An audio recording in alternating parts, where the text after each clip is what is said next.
both with the mind as well as with the body.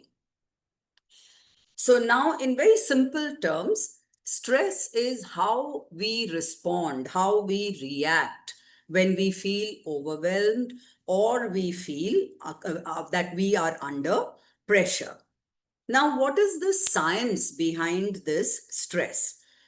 When we are faced with a stressor, there is some kind of an activation happening in the brain, which results in what is commonly known as flight or freeze response.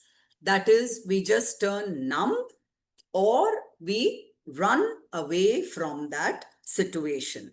And this is happening through release of hormones like cortisol and adrenaline.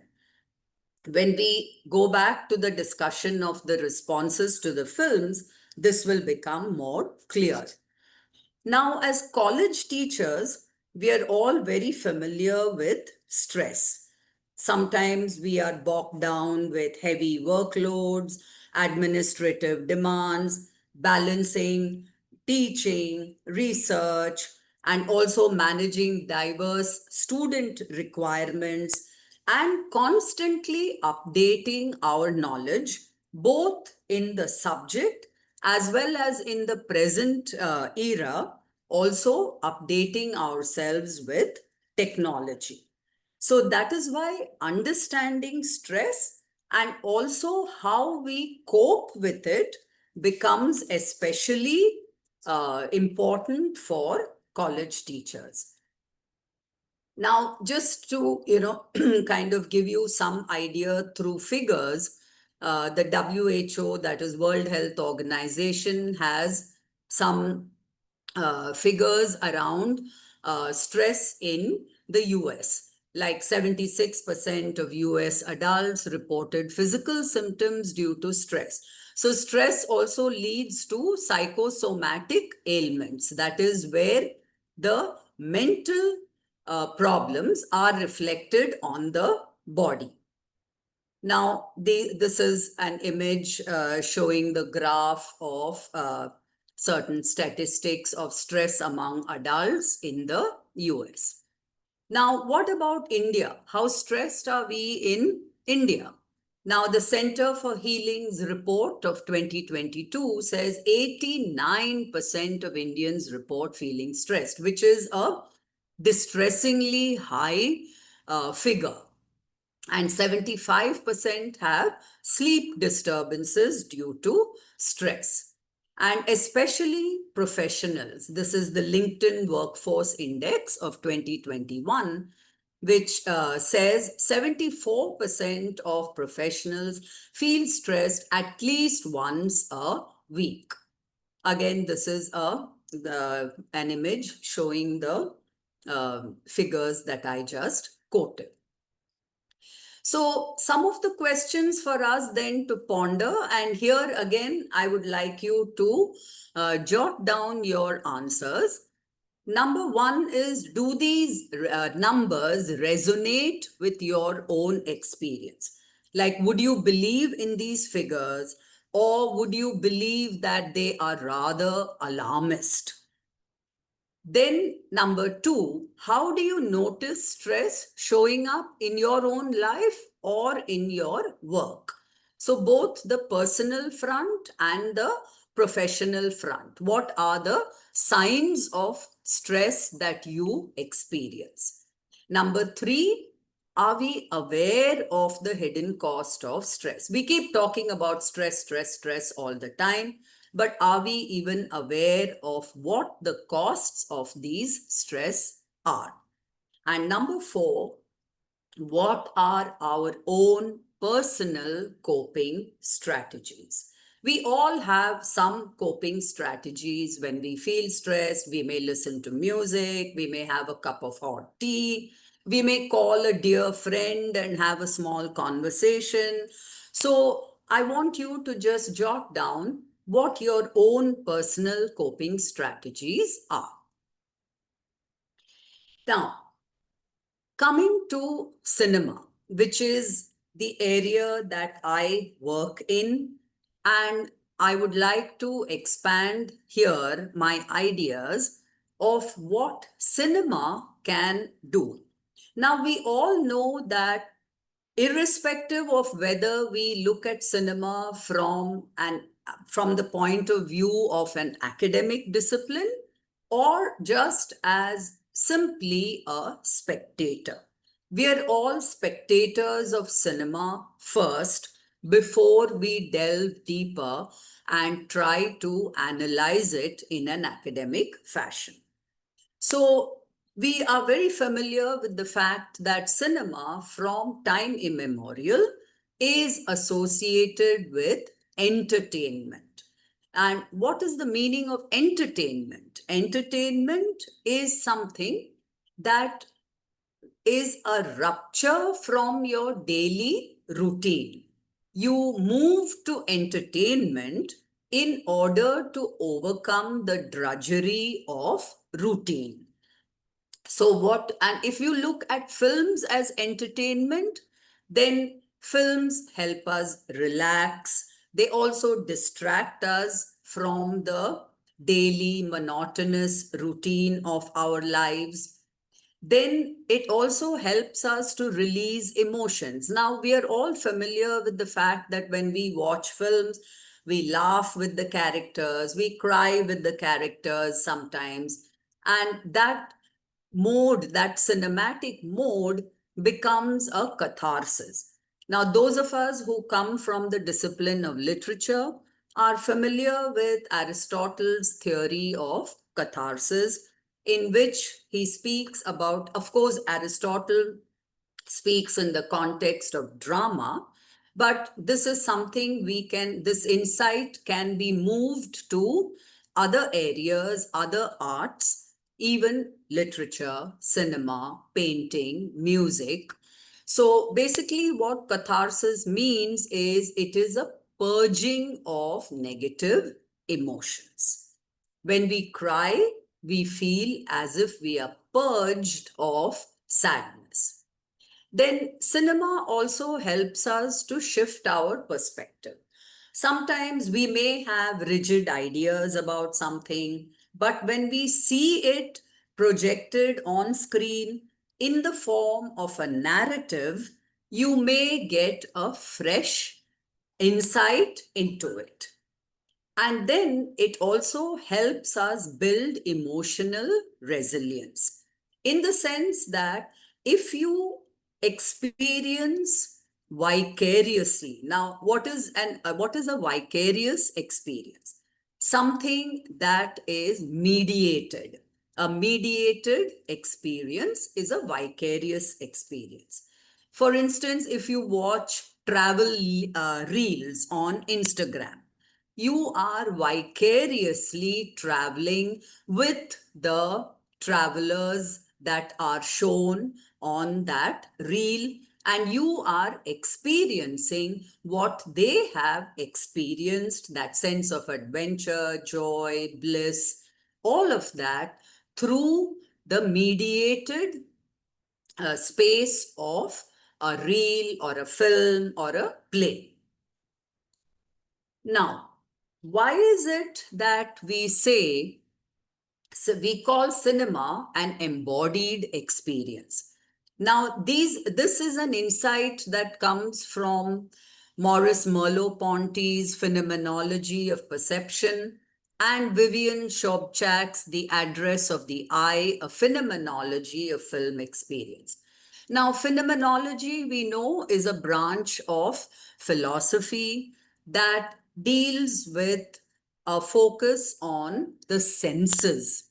So, when you talk about film viewing, the act of watching a film, it is not just the brain that is active, the brain that is registering the images, but it is also physical, sensory, affective, which means that the body is responding to the images that are moving on the screen. And that is the reason there is laughter, there are tears. So the body also feels the film, it is not just the brain that is registering the ideas. So, because cinema is an embodied experience, something that we experience with our entire body, it becomes a very effective tool in the process of managing stress. Now, what is the science behind this? How is it that cinema can actually lead to the relieving of stress? There are certain chemicals in the body which are released when we watch films. Dopamine and endorphins, these are known as the happy chemicals, and these get released as we are watching a film. And emotional scenes, we have already discussed catharsis. They trigger catharsis, which is healthy for the body and the mind. Now, comedies, we watched that clip from Charlie Chaplin. I'm sure most of us had a good laugh at Charlie Chaplin's predicament getting locked up with a 500-ton lion. Now, what does it do to our bodies? It releases cortisol, which is a stress hormone, which helps us to deal with stress. As the old cliched saying goes, laughter is the best medicine. So we know that when we laugh, there is the release of these hormones, which helps us deal with stress.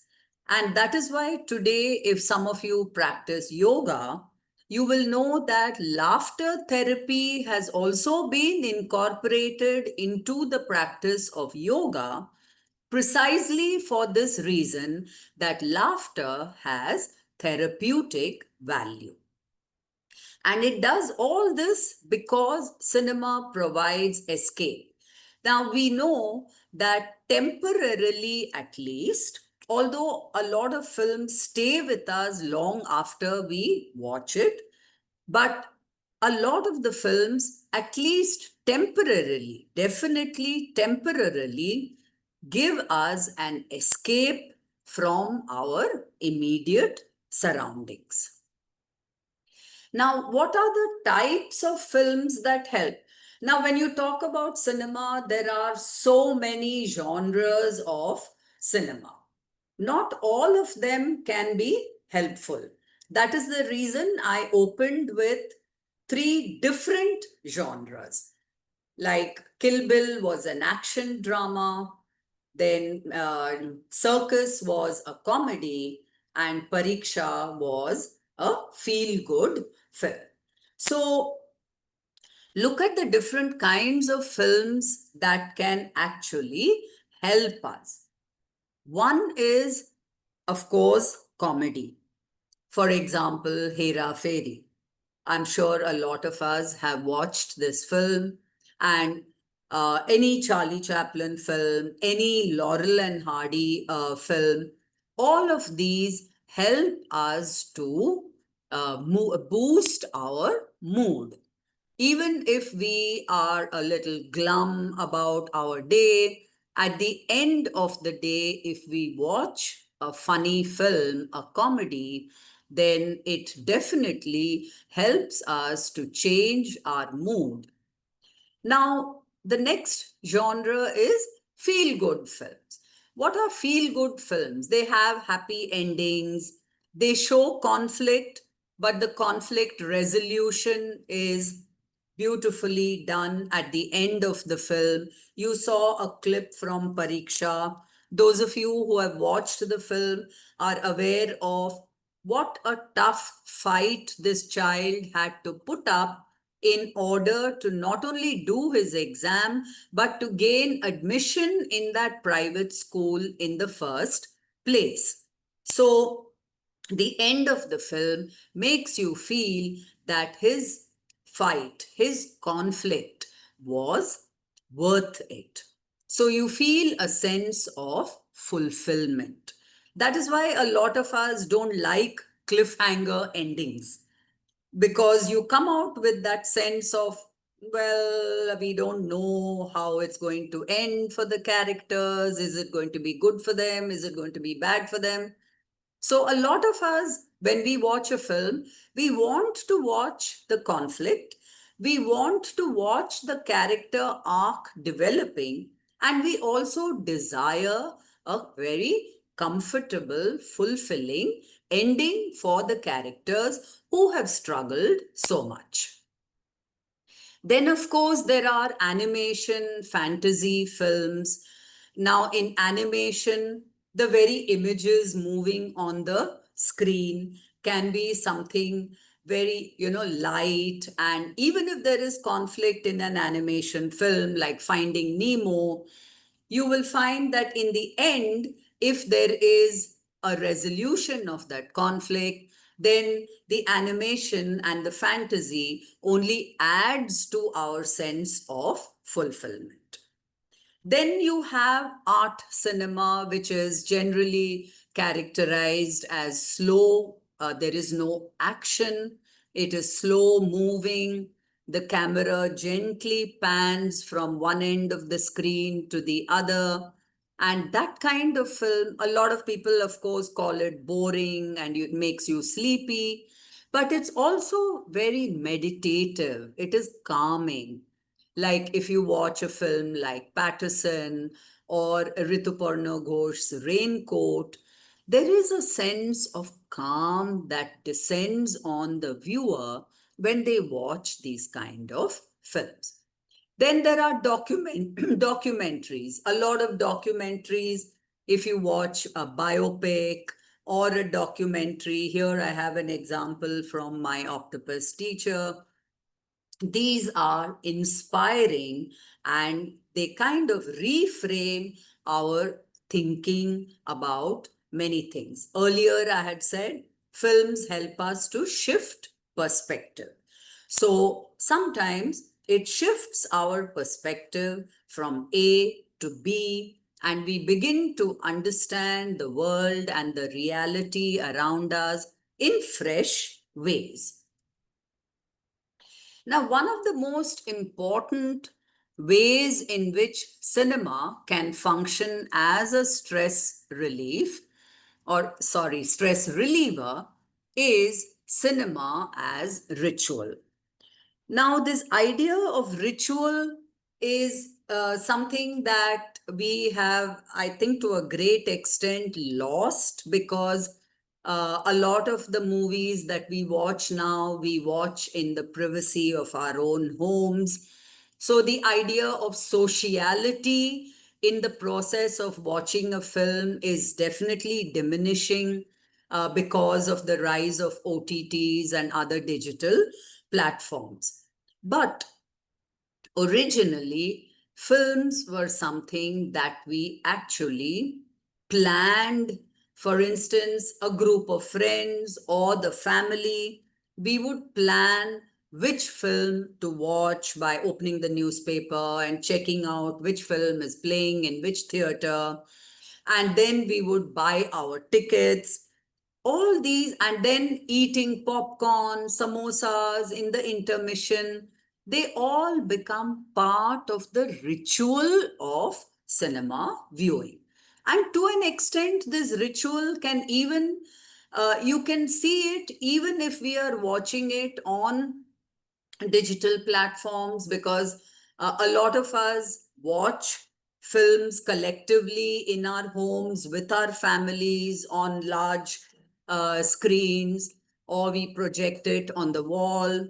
So then we are kind of mimicking the ritual of watching film on the large screen in the space of a theater. So that idea of ritual increases our social relations, and it helps us in the process of bonding.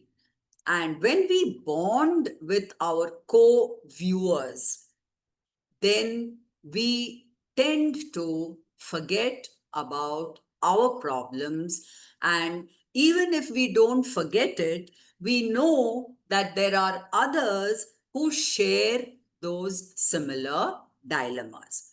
In a theater, even if the person sitting next to you is a stranger, you may still be laughing at the same scene. So there is that notion of collectivity. And that kind of shared viewing then results in the formation of bonds. You feel a sense of belonging, and that is how cinema as ritual helps in relieving stress. One of the foundational texts in studying cinema as a ritual is Victor Turner's The Ritual Process, Structure and Anti-Structure. So he's an cultural anthropologist, and his film is not restricted to cinema. It talks about various ritual processes in different cultures, but those insights are very useful for us to understand how cinema can function as a ritual. Now, to the types of films that help, yes, we have already looked at that. Now, to go back to our own examples. The three clips I showed were from Kill Bill, Circus, and Pariksha. Now, what is it that must have happened within our bodies and our brains while watching a film like Kill Bill? Now, Kill Bill, as we know, is an action film, and action films release adrenaline because they are fast paced. Some of the scenes are gory, almost borrowing from the genre of horror cinema, and they kind of on what you call edge of the seat thrillers. So what is happening to our bodies when we watch, for instance, a scene from Kill Bill? There is release of adrenaline, then there is release of cortisol. It increases our heart rate. It also increases our alertness. We are very alert to what is happening on the screen, and we want to know what is happening next. So there is a great deal of tension that occurs when we are watching an action film. Now, as a contrast to that, when we watch a clip from the circus, what is happening to us? The chemical that is being released is dopamine, which is a feel-good chemical which boosts our mood, and laughter, as we have already said, is something that is that is something that boosts our mood, and it increases bonding when you watch it in the midst of family, friends, or even strangers in a theater. Now, the third clip we saw was Pariksha.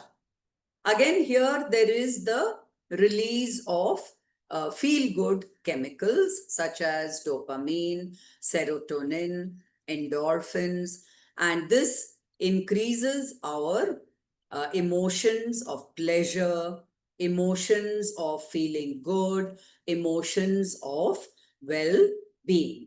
Now, when we discuss your reactions to these three clips, I would really love to know whether it matches. Of course, we are unaware of what is happening within our bodies, but it would be nice to know if in a short clip, I understand it is difficult to feel that tension and all of that.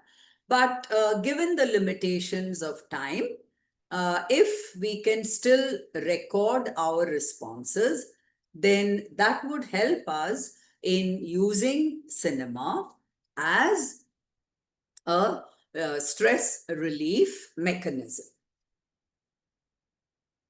Now, all that I have just said may come across as mere speculation, but there are scholars who have literally worked in this area to understand how mood can be managed.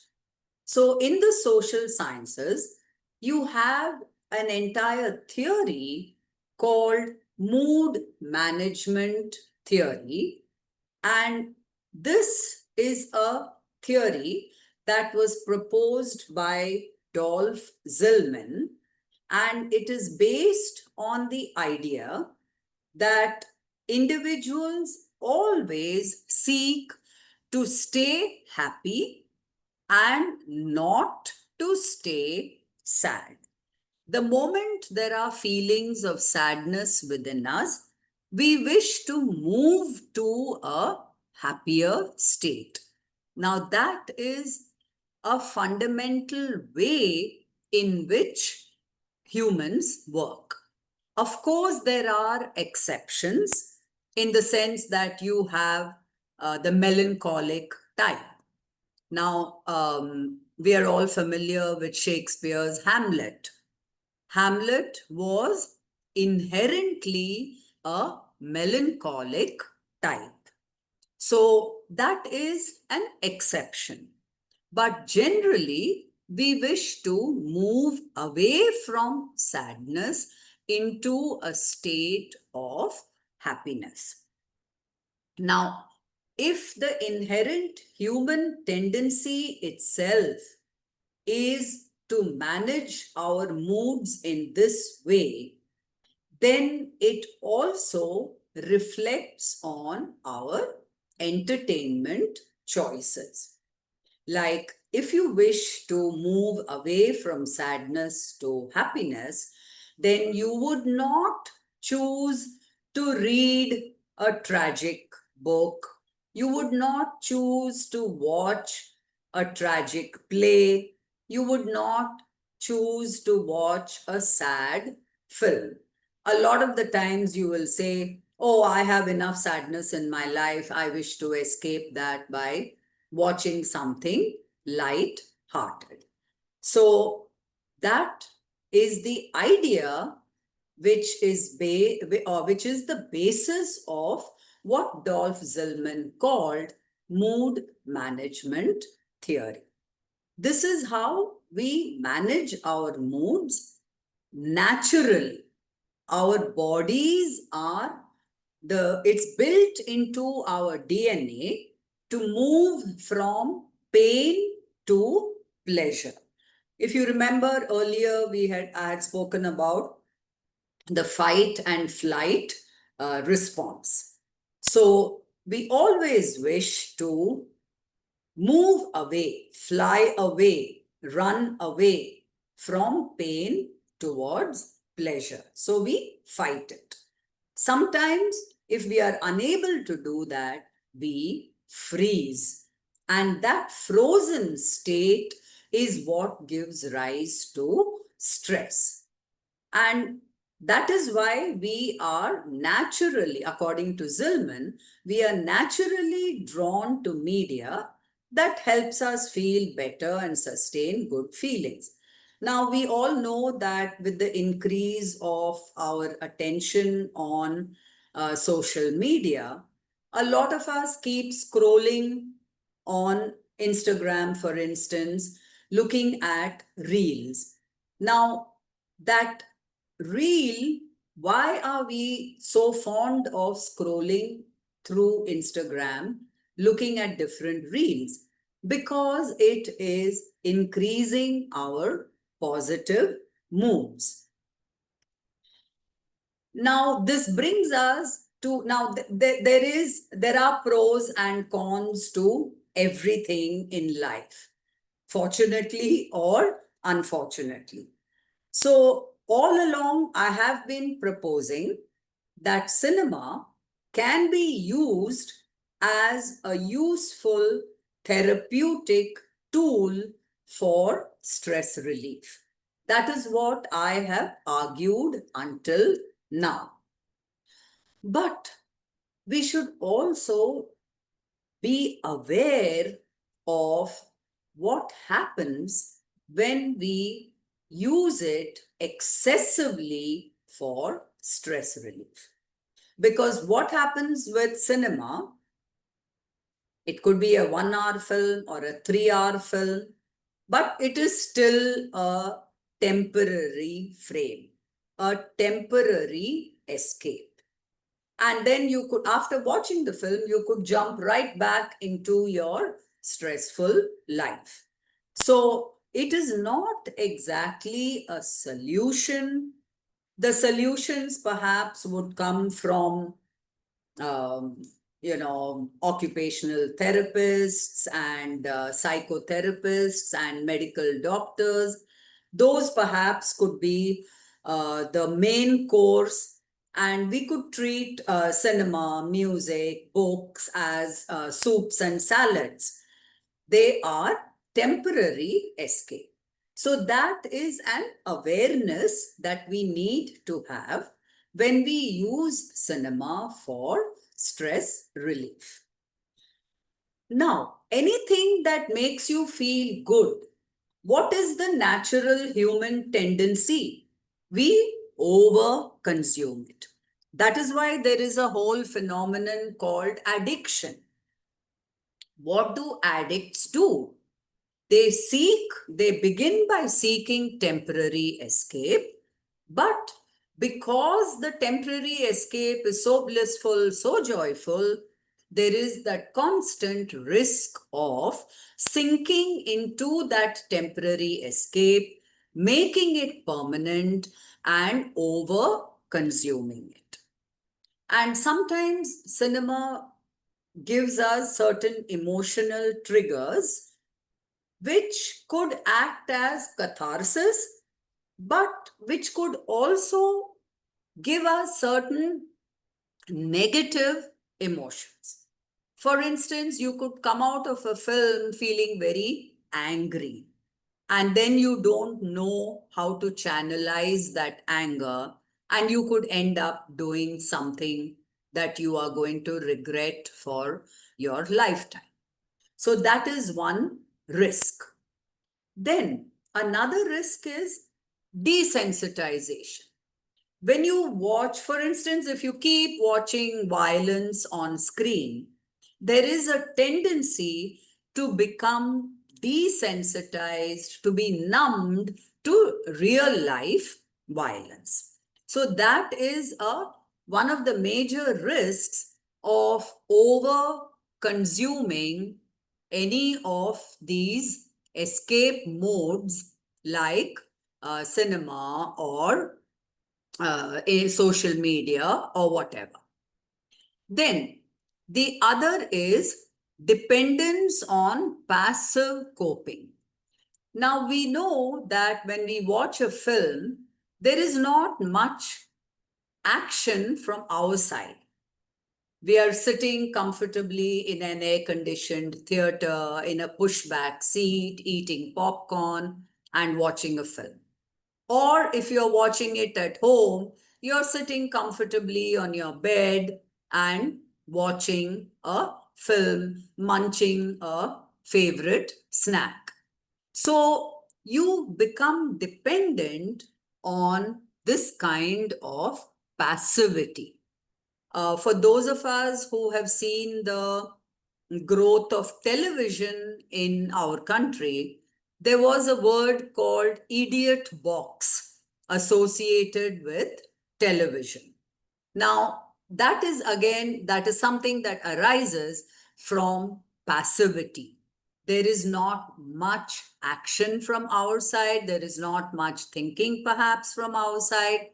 And there was the fear that television would make idiots of us all.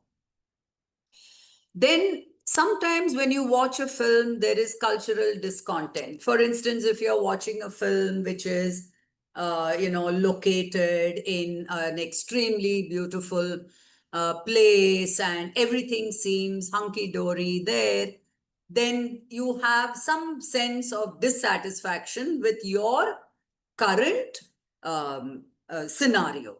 So then you begin to have unrealistic expectations, hoping that, that kind of a scenario that is shown in the film would actually translate into your own life. So I just wanted to highlight some of these drawbacks of using cinema, although I would still argue that it is an effective tool, but something that we should watch with care. That awareness of watching cinema with care is very important for us, because not all cinema is relaxing. We could even end up feeling very anxious. And when you want to watch a film, you must be very clear about what is your current emotional state.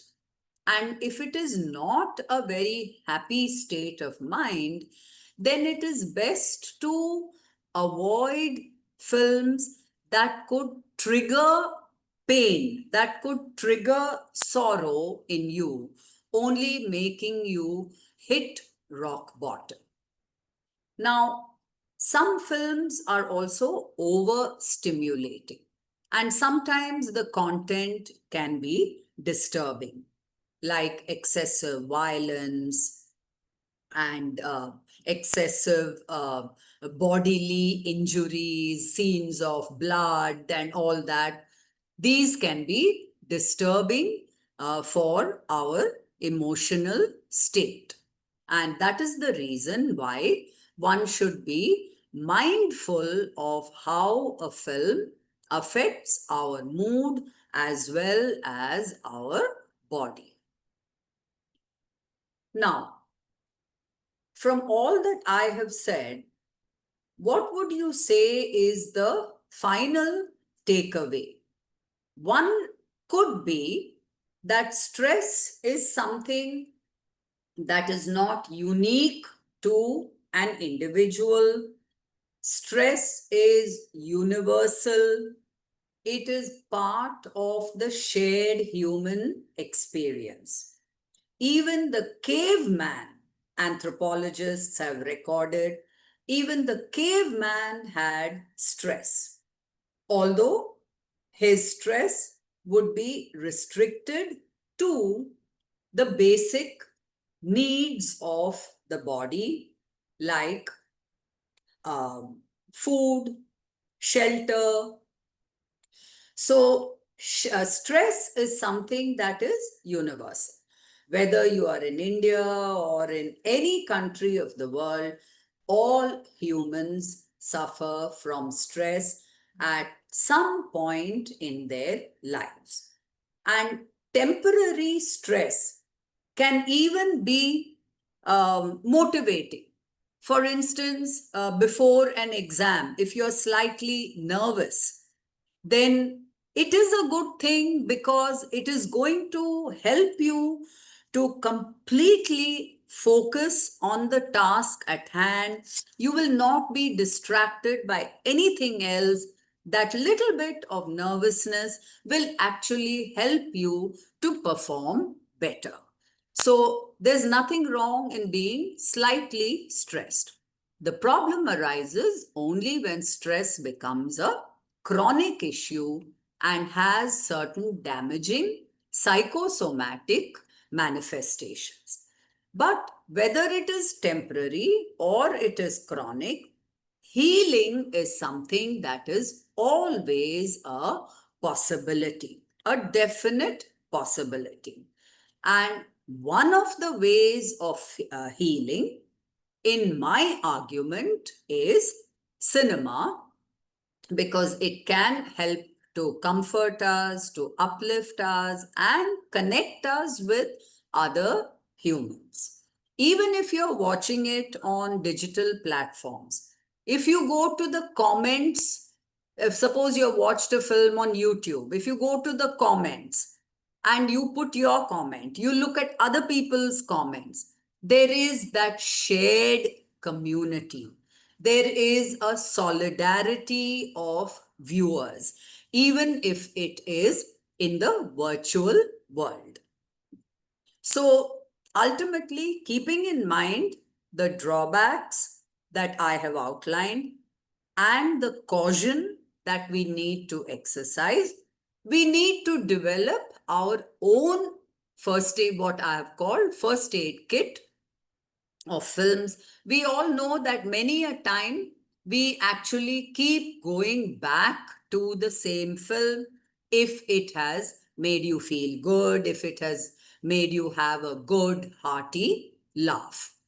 So, as Jean Renoir, the French filmmaker, has said, the only things that are important in life are the things you remember. So ultimately, stress management is in your hands, and we need to use ways of relieving ourselves of stress through our own methods. And perhaps one of these methods could be the medium of cinema, which, as I have overly stated, should be used with caution. Uh, Thank you very much. And I would be happy to hear your responses. Thank you, Geeta ma'am, for such a detailed and lucid explanation of the importance and significance of movies into our lives, and also how they can help us, combat stress and difficult situations if practiced with caution. While you were talking about movies, I mean, traditionally or since long, movies have always been seen as an escape route, something that with which you can just, forget about all your worries and, the commotions of the world. But, and I was reminded of, The Glass Menagerie, the play by Tennessee Williams. Yes, where the protagonist, Tom, he's forever going to movies, and the mother gets irritated. Why is it that you have to go to movies and music and opera and stuff? So he is a man with artistic inclination and sort of not getting enough motivation back at home. So he's always looking for some kind of an escape. Yeah, but not going by that example, very well said that, there are different types of movies for different moods, and we can all choose from this file that is available to us. And as educators, we often use movies as tools in the classroom. Absolutely. And we have realized that, students respond better to movies than to textual discussions that go on happening on regular basis. So, I have myself, looked for a group of movies, a section of movies, which I can use in the classroom for uplifting the emotional quotient, enhancing the emotional quotient of my students.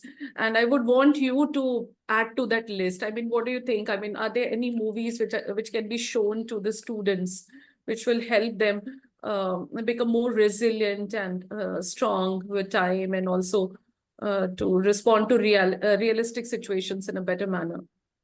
Yeah, like off the cuff, it's difficult to provide a list. Yeah. But definitely some of the films that I have already mentioned in my PPT would be really good starters.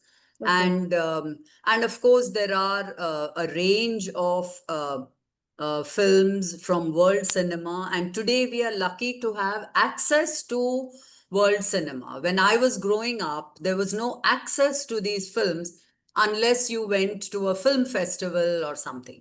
But today, if you go to YouTube and look for films, whether you want to watch a film by the French masters like Truffaut and Renoir, or you want to watch Iranian cinema or Japanese cinema, Kurosawa, they're all available to us. Yes. So I could send you a list and add to it. That shouldn't be a problem. But for the moment, it would be like some of the films that I had actually Okay. outlined in my PPT. Yeah, I Yeah, can. I mean, one movie that I have been playing again and again for my students is The Pursuit of Happiness. I mean, that's Yes, such a feel-good movie, although it makes absolutely. you a bit Yes, sad at one point of time, but then overall the message is extremely positive and yes, encouraging. So yes, yes. yeah, and I would definitely, wait for the list, would like Sure, add sure, on to my own list. There are sure. some of our participants who are interested in Yeah. interacting with you. I'm going to take up their questions. Okay. Charu Ved is one of our participants, and she wants to know. She's written, cinema can be an intermittent therapy. Is in India today stress systematic and structural, particularly in the academia? If yes, what is the remedy? Um, yeah, I think some of the cinema is intermittent, absolutely. That's why I said it is, a temporary escape. Hmm. So there is no doubt about that. And Hmm. yeah, Yeah. so in the today, stress, systematic and structural. Yeah, that is actually a very large Hmm. question, and I don't think I have immediate solutions, because this is something that even experts have been, struggling with. And like I would say, ultimately, it's very much within individual control, with, of course, some assistance and support from family, from colleagues, and from specialists, like I said, medical doctors and therapists. So Hmm. that is some of the ways in which you can deal with increasing Hmm. stress. Definitely. I mean, you put it so well. I mean, there are so many factors responsible for the stress in the academia, and we need to have a, multi-pronged approach, to Yes. deal with that. Yeah. Moving on to the next question, Urvashi Yeah. is asking, how should one convince others, which also includes teachers, that cinema is worthy of research and in fact is one of the best studies of human behavior? Yeah. Yeah. See, I came into film studies at a time when it was seen as something that is, unimportant, and I had to literally fight to, establish myself as somebody who is researching on cinema, in the field of cinema, Hmm. because, like I said, especially in India, Hmm. we associate cinema largely with Bollywood. Hmm. And so popular cinema becomes, something that is merely escapist. What's the big deal? How can anyone even Hmm. think and analyze it deeply? Hmm. But on the contrary, if you look at even Hindi cinema, Hmm. you can actually trace, Hmm. the rise of the idea of the nation, for instance, Hmm. and also dealing with certain social problems, Yes. how cinema brings to the fore Hmm. these issues. And because cinema is ultimately, popular cinema especially, is ultimately a commercial venture. Hmm. The filmmaker at the end of the day has to make money out of the film. Hmm. So he or she has to borrow from popular, triggers like dance, Hmm. music. But even these have been studied Hmm. in such serious ways. Hmm. So, if you go back to the study of popular culture, to Stuart Hall and all these scholars, Hmm. you will realize that popular culture is not frivolous. Hmm. It is serious business, Yes. because it reflects the society. See, nothing creative comes in a vacuum. It is always something that grows out of the filmmakers or the writers' own socio-economic, cultural backgrounds. So that is the reason why films have to be seen as a serious medium, which can be. See, not everybody may enjoy studying cinema, which is perfectly fine. But that does not mean that those who are studying cinema are doing something very trivial. It is serious business. Yeah, related to the same mindset, I mean, I would say for a really long time in India, you were right in saying, ma'am, that not much reading, writing, or research was done on cinema. Cinema was not considered to be the proper subject to talk about or to write about. I mean, there were no research papers or scholarly articles on the diverse aspects of cinema. And today is the time when we are writing on everything, every aspect of cinema, be it music, plot, characterization, language, dialogues, everything is being looked at from a very critical perspective in order to find out, bring out the nitty-gritties. But the fact is that, earlier, for a really long time, cinema was neglected. It was seen as a substandard, inferior kind of, entertainment or field. So related to that, some other participants have also asked, I'm referring to Urvashi's question. She writes, I came across certain teachers who still see films as unscholarly. It's shocking that even in today's times, people feel this way, not realizing their therapeutic value also. Yeah, I think, a lot of this, the answer to this question has already been addressed in the previous one. And one thing we need to realize is there is always suspicion about anything new. For instance, even Indian writing in English. True. I mean, when it first came into academic circles, people did not, consider it as worthy of study. They said, like, oh, look at Dickens and look at Shakespeare and, Imitative. Those are the real writers worthy of study. And these are contemporary writers. How do we know whether they are going to stand the test of time? Now, this test of time is something that is embedded in, orthodox, conventional way of looking at cultural productions. So if you're studying something contemporary, it is not seen as meaningful because it has not stood the test of time. But but it would also be fair to say that a lot of that mindset has changed.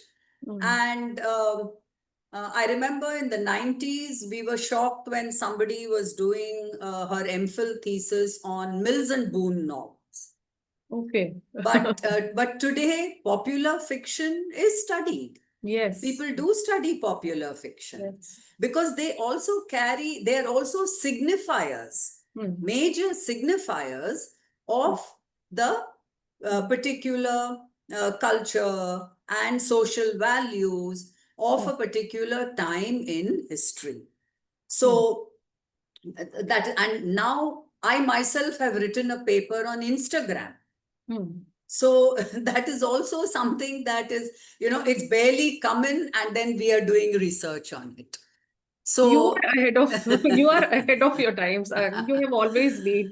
I have seen the kind of research papers you have contributed to the film studies. I mean, that really shows the way and paves the way for other researchers to follow up.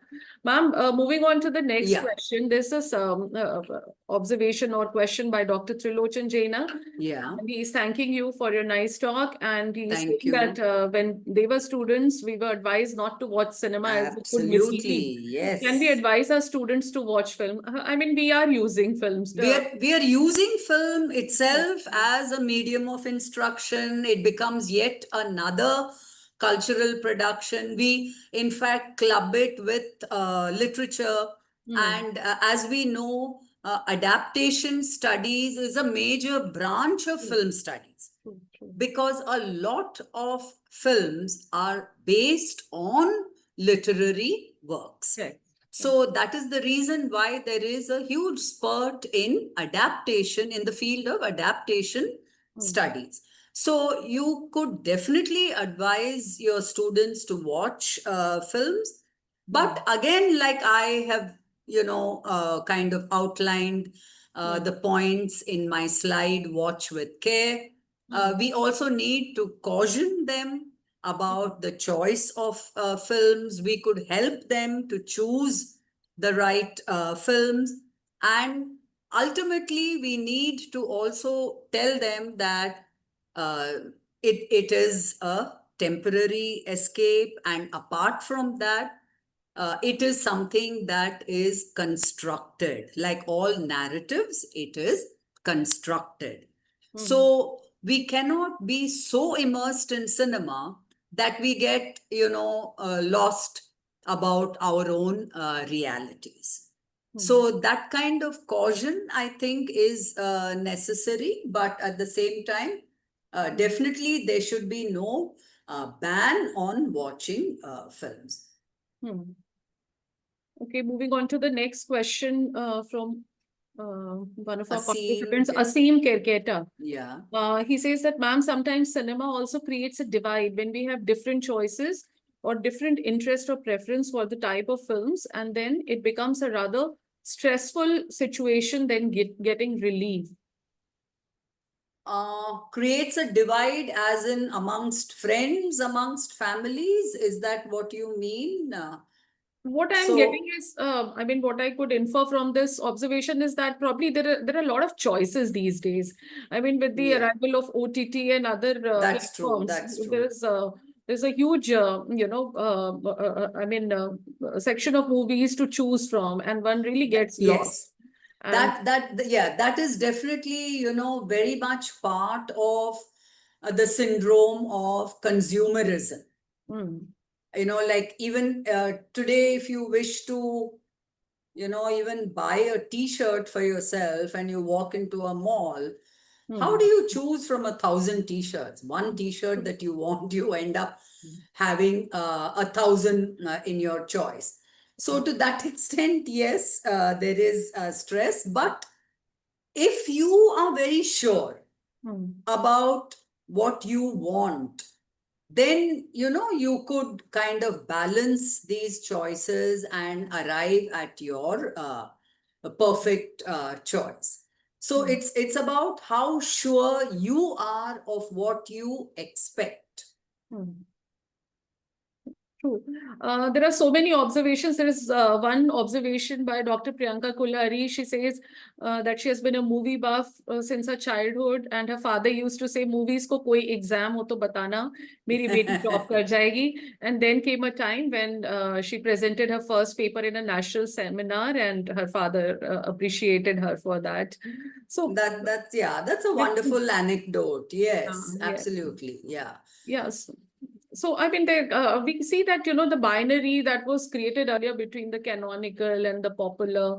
Yes. The way it existed in the field of literature. I mean, we have all been juggling with that. And now the time is there when we are reading all kinds of literary, non-literary texts. I mean, everything is literature today. Everything is, even movies, they are also looked at as certain texts. So we've seen that, now audiences are getting more, attuned to newer things, and they are more welcoming and accepting to newer ideas and newer themes and genres and forms. So I've been talking about some of the movies that make you feel really good. I mean, recently, I'm sure you must have seen, I was much intrigued by this OTT series. That's not a movie, basically.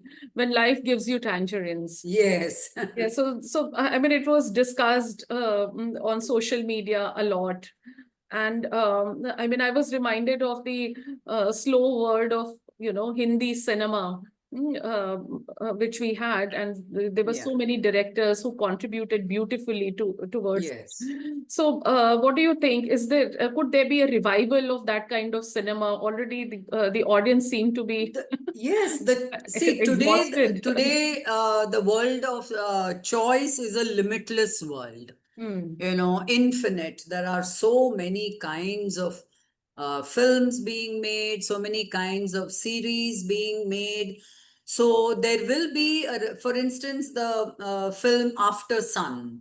That's also, you know, an absolute feel good and a very beautiful film. So there will be that kind of film that focuses on the immediate and filial relations, familial relations. All of these will definitely, you know, like fill our world of choices. I think Charu Ved has raised her hand. Charu, do you have a question to ask? Can you unmute yourself? Manavendra, could you please unmute Charu, if possible? Or she could put it in the chat box. I think she has already written her. Okay. I was curious to know about some reactions to the clips that I showed. Would anyone like to put in the chat box? If they would not, then I would say something. I mean, I was particularly interested in the clipping that you showed about Charlie Chaplin's The Circus. Yeah, so could you just elaborate it? I mean, the word of Charlie Chaplin's movies, I mean, silent movies, it was a golden time for cinema, I would say, in its own way. I mean, he is my all-time favorite filmmaker, Chaplin, and a genius. I mean, he made films, he gave the music for it. He was also the music composer for his films. He acted in them. Absolute genius, sheer genius. And it is, yeah, and it is such a lovely scenario where this guy ends up in a cage with the lion. And look at how the clip ends, you know, with the lion, you know, going towards him and least bothered. Bothered, yes. So it's also, you know, I thought it was very interesting to understand stress also in that through that clip. Like we get so stressed about so many things which may not even be worthy of being stressed about. Now that lion represents he's in a cage, so obviously he's a tamed lion, and it is the circus.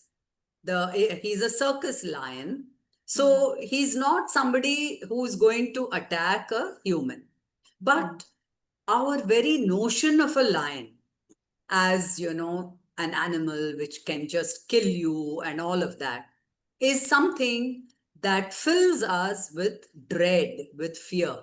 So that is why out of all the Charlie Chaplin films, and I must have seen them 100 times, I picked this one because it actually shows, you know, that most of the time we are stressed about things that are not worthy of being stressed about.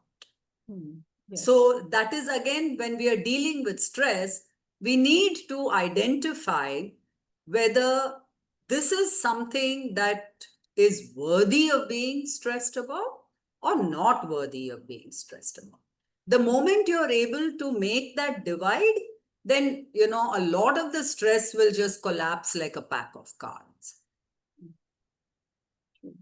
Thank you for bringing him back to our lives, because I mean, none of the OTTs, I don't think they are showing him, playing him anywhere, and people seem to have forgotten, the new generation particularly, they seem to have forgotten about such classic movies by Charlie. Yes, that's what. So as educators, it becomes, you know, our responsibility to introduce students to these masters. Yeah, so one of our colleagues and participants, Dr. Syed Mobin Zehra, sharing her point of view that Pursuit of Happiness, the washroom scene in the metro station between son and father is a remarkable learner scene. That's true. I mean, many of the scenes, I got tears in my eyes, and such deep bonding they had, both of them, despite the poverty, the homelessness and vacuity, so much of nothingness, and such helplessness you could see. And yet, it was a great learning experience. And the movie tells you how to value people in your lives and how to make the most of the situation and never to lose that drive, that enthusiasm and that courage to live life meaningfully. Yeah, so I mean, all of us have our favorite movies, and one could see that the best movies, that we still remember. I mean, I can't forget Apna, whether any discussion on movie, Andaz Apna Apna has to be brought in. Absolutely, that's yes. such a great reliever of stress. So I recommend, as you have also suggested, ma'am, that people can definitely, create their own first aid kit. With all those, memories and memories of movies or recordings which they have enjoyed with their family, with their friends, in different phases of their lives, they can keep using it. So the one thing that keeps disturbing us is the use of violence, all kinds of violence. And although the intention, I think, is to educate the masses against it, but then portrayal of violence on cinema, there is no end to it.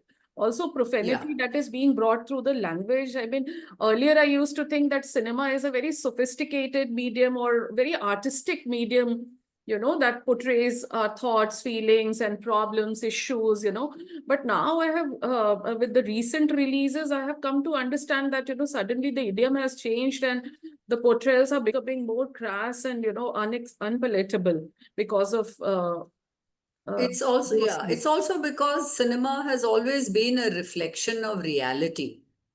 And if that is what is happening, like for instance, a movie like Gangs of Wasseypur or a movie like Gully Boy, which is very raw, very visceral experiences of a boy in the slums.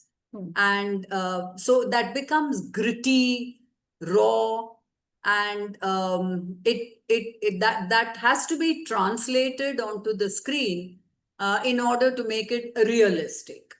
So that is one of the reasons why we find an increase. And of course, I fully agree with you that some of it is just pure sensationalism. And that is, but as you watch more films, you also become a more clued in viewer. You know, like what is behind the filmmaker's mind when he's portraying violence of that kind. I think Dr. Bhagat Singh Bhakuni has raised his hand. Okay, Dr. Bhagat Singh, could you make a quick question, if you can unmute yourself? But in the chat box, I think he's given us, yes, Shawshank Redemption and Pulp Fiction, It's a Wonderful Life. These are some of the films worthy of watching. And Shawshank Redemption, absolutely inspiring film. Dr. Bhagat Singh, if you're unable to unmute yourself, kindly write. Looks difficult because it's a, I could even could only ask our technical expert, Dr. Manvendra, if you could unmute Dr. Bhagat Singh, if it is possible. There are 172 participants, so I guess it's tough. Because of the technical reasons, I think they have been put mute.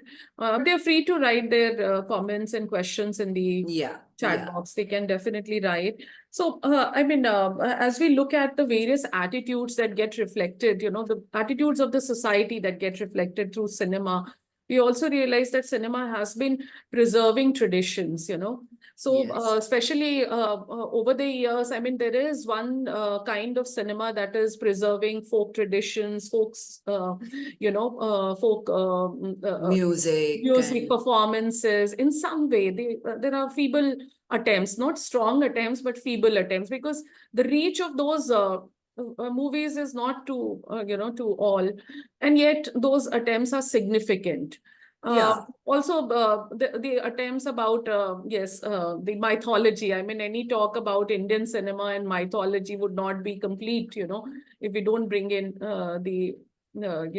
I mean, so catering to the masses' interest, there is a lot of content being created on mythology. So, what is your take on that? I mean, because also of distortion, the whole issue of distortion of the mythology. For instance, when it comes to this question of borrowing from folk traditions, there is that wonderful film made by Ketan Mehta, Bhavni Bhavai, and in which Nasiruddin Shah is the protagonist. And Bhavai is a folk tradition in Gujarat. Yes. So that tradition has been translated to the medium of film. And there he also brings in, social issues of caste and class and all of that through the mode of Bhavai. So these can be very, creative and wonderful ways of using our own traditions. And as far as the mythology goes, yes, in fact, the film scholar Moti Gokul Singh says every Indian cinema is a variation of the two epics, Ramayana and Mahabharata. True. So, all the major tropes, the faithful son, and then the filial bonds and family conflicts, all of these are nothing. I mean, all that you see in Indian cinema is nothing but a variation of these two epics. So we are constantly, reinventing mythology. And if you trace the origins of Indian cinema, definitely we drew on mythology like, Dada Saheb Phalke and all of them made. You have a whole genre called the mythological. So, so there is a constant reinvention, and whenever you reinvent mythology, there is bound to be, some voices against the kind of reinvention that is happening, which is fine. One should always have healthy debates. But mythology, as we know, is largely an oral tradition. Stories and narratives that are passed on orally from one generation to the other. So there is no definitive, story. It is something that keeps changing as it moves from one generation to the other. So there will and all mythology is also something that relates to the current socio-political, cultural situation. So when we reinvent it, we will use our context in order to locate that story. Yeah, so our own interpretations, basically. Yes. I mean, the contemporary discourses, etc., keep on guiding our projections and so on. So Dr. Syed Mubin has given examples of Kantara, Tumbar, Paheli, Dubida. Yes, these are lovely movies, and one really likes the variety, the cultural, regional fare that has been presented, that has been brought in. So with these words of wisdom, I think, ma'am, you have your presentation has been very beautiful, and it has been very thought-provoking at the same time. Thank you so much. And you have presented,